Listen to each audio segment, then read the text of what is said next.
امام ابن ابی حاتم نے سعید بن جبیر سے مرسلن روایت کیا ہے کہ فرماتے ہیں کہ یہ 18 آیات مسلسل یعنی کہ عائشہ صدیقہ رضی اللہ تعالی عنہا پر تہمت لگانے والوں کی تکذیب کی گئی ہے. مسلسل 18 آیات جو ہے نا نازل ہوئی ہیں، یعنی کہ آیت نمبر 11 سے 26 تک آپ کی شان میں یہ آیات نازل ہوئی ہیں. تو جب پتہ چلا کہ حضرت مستہ جو تھے وہ بھی اس چیز میں شامل تھے تو سیدنا صدیق اکبر کہتے ہیں کہ میں نے کہا کہ میں اس کی مدد نہیں کروں گا کیونکہ آپ مسکین تھے، حالات اچھے نہیں تھے. تو سیدنا صدیق اکبر آپ کے لیے راشن کا انتظام کرتے تھے، اہتمام کرتے تھے، مدد فرماتے تھے.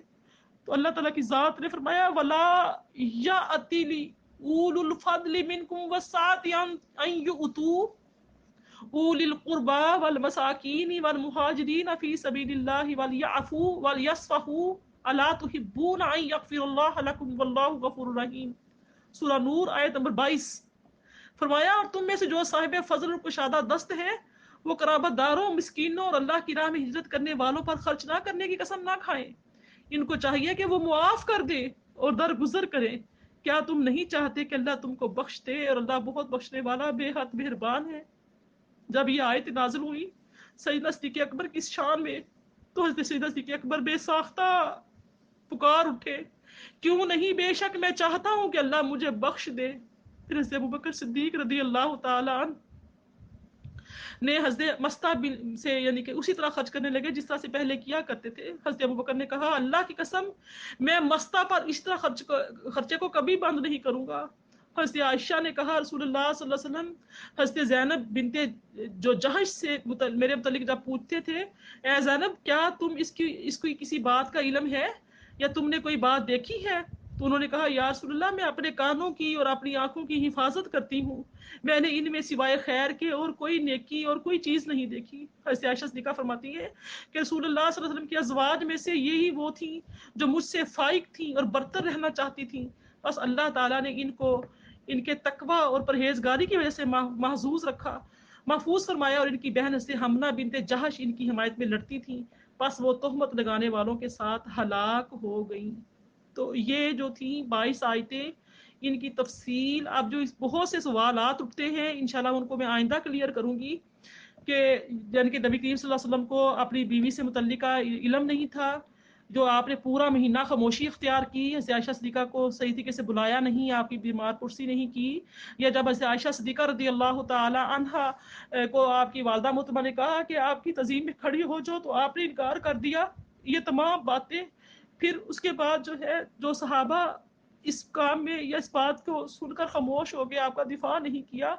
حضرت حسان بن ثابت جو سناخان رسول صلی اللہ علیہ وسلم ہیں ان کے بارے میں منافقین اب بھی باتیں کستے ہیں. تمام سوالات بہت زیادہ اس واقعے کے بعد اٹھتے ہیں اور ان کے جوابات انشاءاللہ تعالیٰ میں آئندہ نشست میں دوں گی کیونکہ ٹائم بھی بہت زیادہ ہو گیا ہے اور وہ بھی انشاءاللہ تعالیٰ مکمل طور پر ان کے جوابات دیے جائیں گے، دفاع کیا جائے گا ان کے سوالات کا جو آج بھی یعنی کہ نفاق جو دلوں میں رکھتے ہیں اہل بیت اطہار کا، نبی کریم صلی اللہ علیہ وآلہ وسلم کا، جو ہر وقت ایسی باتوں کو قرآن میں تلاش کرتے رہتے ہیں، ایسی چیزوں کو تلاش کرتے رہتے ہیں اور ان کی حکمتوں کو نہیں دیکھتے.